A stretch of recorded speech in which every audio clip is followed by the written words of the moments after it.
For the child with these poor social skills and communication skills, EFT fits in very beautifully with it. They don't have to talk. They don't have to tell me what's bothering them. And they like that. I mean, talk about empowering. Here this kid has basically shut down and has very few skills. And here you're going to say, I can give you something to calm yourself down and you don't have to talk to me. Does that set you apart?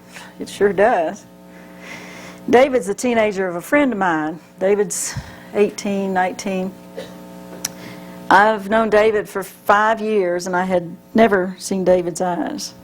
They always walked around kind of hanging down like that. David actually was the first teenager that I used EFT with, and he had only agreed for his mother to let him be a guinea pig because she told him, you don't have to tell her anything what your problems are. She used the thing of, this is this really new technique out of California.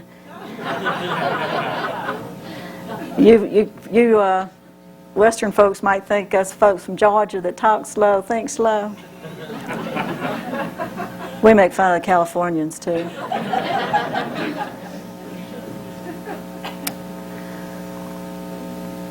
David agreed to see me for 3 sessions. He ended up seeing me for 5. I don't have a clue what he worked on. Can you let go of that kind of control? Okay, you don't have to know. The 3rd visit, David got out of the car. I had to look twice to realize it was David. David had his head up. David came to my front door and he looked me in the eye and he smiled. I went, yes. Doesn't take much to make some people happy, if you notice that. Okay. I was using muscle testing with David. Teenagers love muscle testing. So if you don't know about muscle testing, that's another really, really neat thing to have in your toolbox there. Kids just really get off on that. And it gives you another beautiful tool to get through to them. You go, okay, think about your problem. Well, what's their problem usually? Their mother, their teacher, somebody else. I said, wow, you gonna let your mother make your arm weak?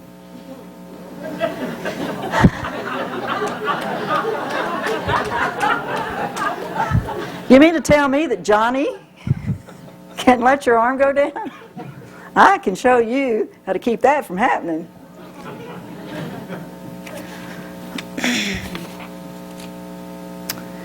EFT is a great resource to give these kids who have darn few resources in charge of their lives. Most of these kids have lived in no-win situations their whole life. They're in trouble if they talk. They're in trouble if they don't talk. And they don't know what to do. They don't have the skills. They don't have the social ability. They don't even have the language.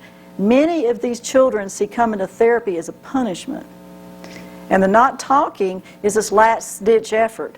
And that gives usually some parents another whole tool in their repertoire of things. I'm going to tell your therapist that you didn't do this or that or the other. But these kids don't want to be the way they are. They're not choosing to be obnoxious, believe it or not. They just don't have the skill or the self-confidence to develop better strategies. They rarely will admit it. Their I don't care remarks are designed to push us away. But it's a rare kid who doesn't really care. They'd really rather behave well. They want to get along well in the world. They just don't know how.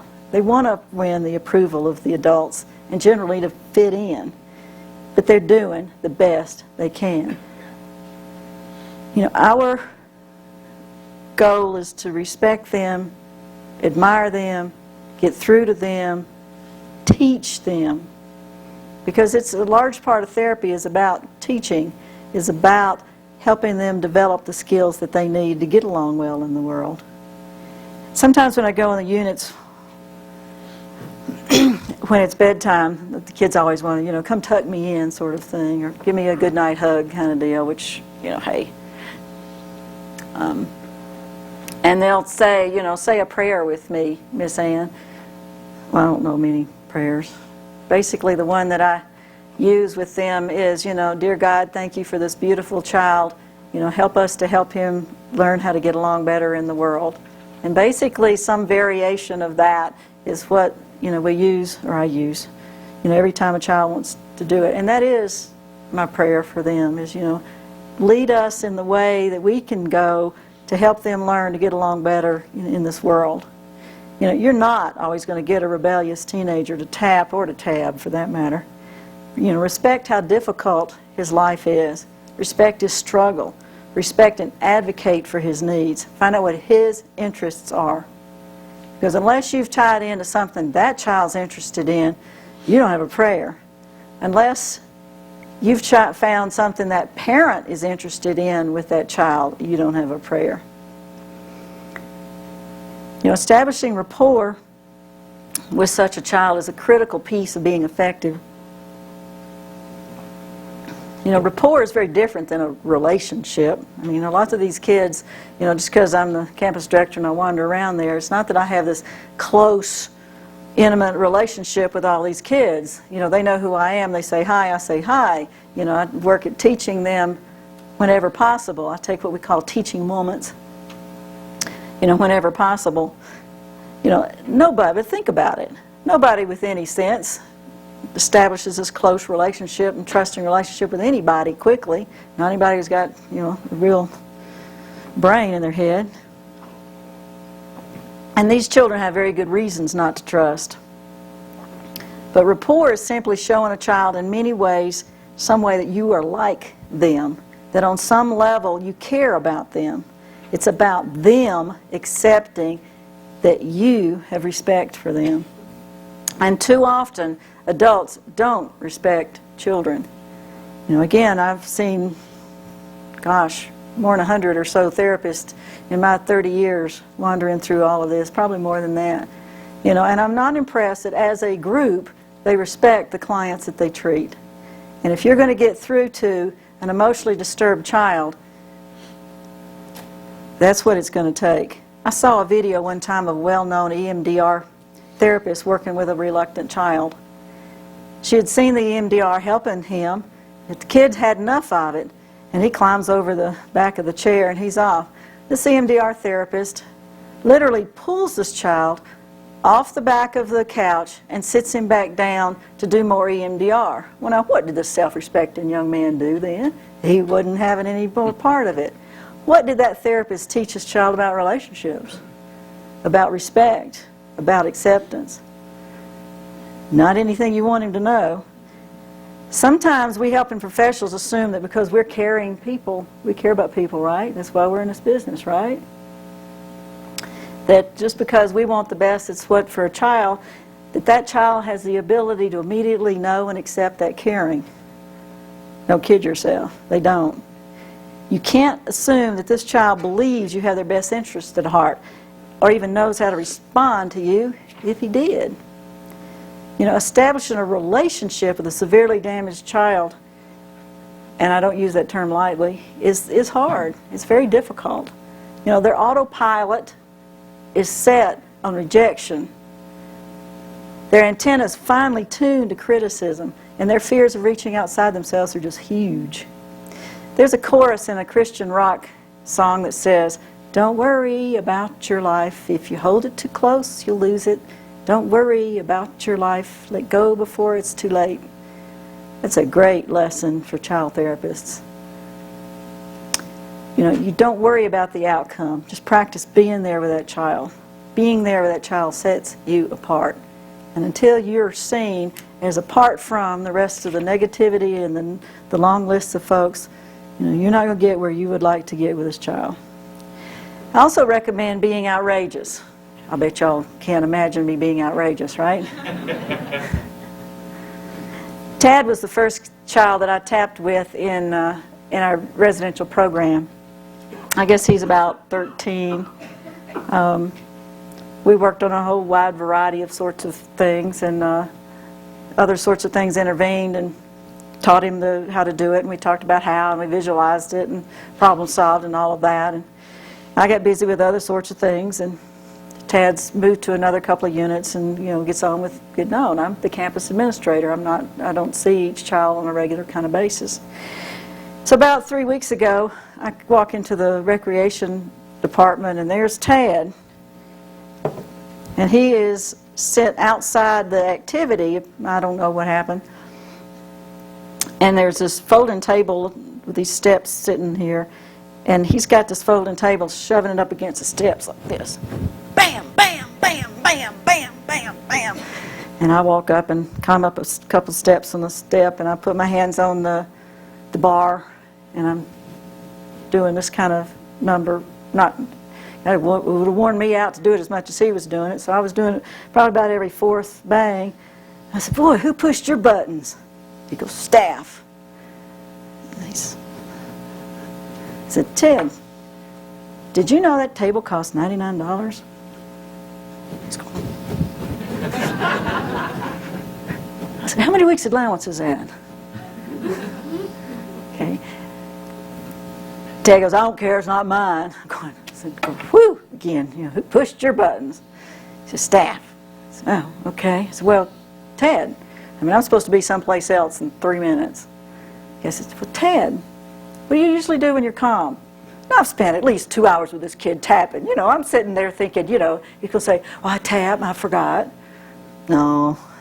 Ted goes, "I listen to my radio." It's okay. So we don't have a radio. I says, "I tell you what, we can sing." So I launch into this chorus, "Amazing Grace, how sweet the sound," and he's going. I finished the chorus, and I figured, well, he's quit banging, he's calmer, I'm going to have him available to do EFT. I said, "Well, Ted, how upset are you about it now?" He says, "I'm not upset anymore." So I reminded him about EFT, and I reminded him how to use it and when to do that, and asked him to try to remember to practice it better. Well, I didn't say it quite like that, but, and went on.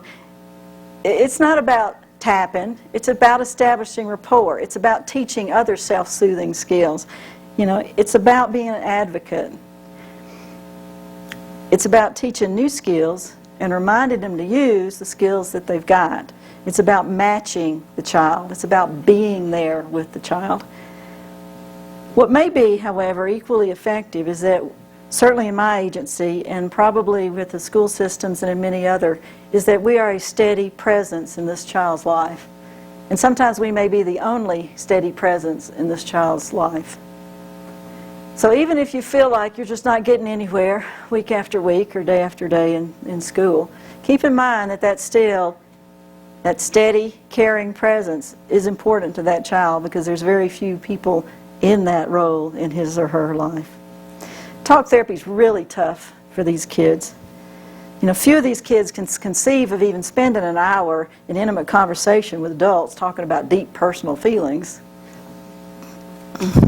They've learned that people are not to be trusted, and some of them got darn good reasons for thinking so. The people who have been nice to them in their life had ulterior motives that turned out not to be so nice. Your message always is, "I care." Sort of a modified setup. "I see your behavior, and I find pleasure in being with you." Jennifer was a kid who had come to our program after she attempted suicide on the 2nd anniversary of her mother's death. This was a child who had been removed from her home 4 days before her mother died. She never saw her mother again alive after that. The Department of Family and Children's Services sometimes amazes me. In this child's case, she came on the unit, had heard about it. She was going to be seen by the psychiatrist in like 3 days. Almost all of our children are on medication. And we could have a debate about that, but see me at a break for something if you want to talk about that. But she was one of the few children who've come to our program who was not on medication. She was obviously depressed and was to see the psychiatrist in 3 days and probably would have been placed on medication. I asked the psychologist, I said, well, let me go talk to her and see what we get. I go up on the unit, say, "Have you seen our horses yet?" We have an equine riding program there. And she goes, no. I said, well, you want to walk down to the barn? I'll show you the horses and we can talk and I can teach you something I can teach all the kids that can help you calm down and feel better when you're upset. So we're walking down, and I match my step to her step, and if she changes, I change my step. Again, matching the child and being there. I said, well, you know, what got you here? I knew what got her there. She says, my anger. Oh, so would you get mad at somebody today? She goes, yeah. I said, well, I know it's a cool way I bet you never heard of before. They can calm you down about that. So we tap as we walk, step and step. We get it down, of course. Well, not always, most of the time. But it comes down to a 0. We get down to the horse barn. We're standing out there by the thing, and I say, well, she says, well, gosh. She says, I'm not mad anymore. I said, well, you could use this every time you get mad and would help. Has you got something else that bothers you? My mother died. I took a deep breath. Sometimes fools rush in where angels fear to tread. I said, well, that's a tough one. Maybe we can kind of get started on that. Since, you know, can you tell me a little bit about it? I said, why don't you tell me about it, and let's tap while you're telling me about it, okay? Sort of a modified tearless trauma sort of thing. So she talks and we tap, you know, for maybe, gosh, 15 minutes, which is a very long time. You know, this child was much more verbal than the majority of the children that we see. The dinner bell rings. She goes off. I got no clue where we got to, what we did, any of that. But felt like that, again, that this is such a heavy issue, so I made sure that I checked back in with this child the next day. And so we took another walk down to the barn. So, you know, well, she says, you know, I said, well, we kind of got interrupted yesterday, you know, where are we on this? And so she started telling me the story of which she was talking about her mother before, on the day before, and started telling me the story about getting defects and when they picked her up and how she felt about going to the foster home, and we're still tapping as we go. And then she sort of stops tapping with it, and that's her choice, right? Okay. So then she tells me some more of that, and so at the end of it, I said, well, you know, it sounds like that one of the things that bothers you the most is that I didn't get to see my mother again. And she goes, yeah. So we tapped for that. I asked for a SUDS level, and she says, well, you know, this was my mother. It's not going to go away. Do I argue with that? You know, I could tell non-verbally that she was calmer, that she felt some calm about that. I checked back within her the third day, just the day before she was to see the psychiatrist. She was at some activity the other. So I told the staff to tell them that to give me a call, to tell her that I'd stop by, that she wanted to talk to me, to give me a call and I would come over. Well, I didn't hear from them, but I said that if she didn't come over, I said, well, ask her how meeting Miss Ann went. And leave me a voicemail, because I wanted to know where all this went. So she says, next morning I come in to the office and I get on my voicemail. It says, Miss Ann, Jennifer said that she liked you, but that tapping stuff sure was boring.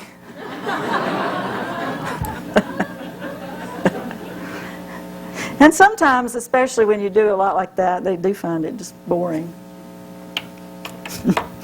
But you're going to go for what works. Again, it's that if you're there, if you're in the here and now, that clinical judgment that you work so hard to get, you know, it's going to be there for you. Sometimes I'm asked if I touch the child or tap the points for them. Again, you could probably guess my response by now. Usually not, because again, it's an empowerment thing for the child. But one day we had this really bad storm. We have hurricanes in Georgia. And this child was particularly afraid, and he got his arms all wrapped around me sort of thing. And he said, I'm scared. I said, well, I know something might help.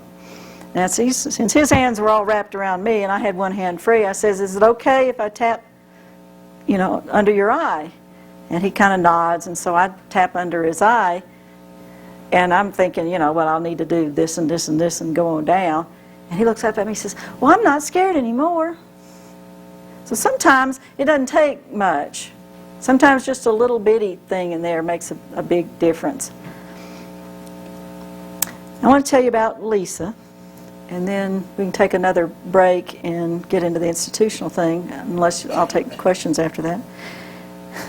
Lisa's also one of the first kids that I started using EFT with there. She's 12 now, I guess. Cute little blonde-headed, blue-eyed girl. Some of these kids are so just adorable. I wish I'd had a video of this kid, though. I was teaching her EFT and working on God knows what issues she was working on. She said it was down to a 0. But one of the things I really try to do is to get the child to then turn around and teach it to another child, or particularly their primary staff person. Every child in our program is assigned a primary person who's basically their key advocate, and that one of the rewards that the children have is that they can go on an off-campus trip, just them and their primary. So it's a big deal. So I had taught Lisa to do the tapping stuff, and so she was teaching her primary about the thing. And I wish you could have seen this child leading her primary through the tapping points and telling her what each step to do with it. Lisa's just sort of adorable anyway. When the staff person put their hands together and said that it was gone, Lisa just went, ah. That was cool. Lisa's one of your most narcissistic, all about Lisa sorts of things that there is. And here this child has then made a contribution to somebody else, which also is very empowering. I mean, what are we in this business for? We like to help people. Well, that's a normal thing for people to want to make a difference in life. Lisa was one of the kids transferred to a new unit that opened up, and so I had gone over there to do training of the staff on the EFT for the new unit, and several of them were new, and just kind of reinforce it. I said, Lisa, since you're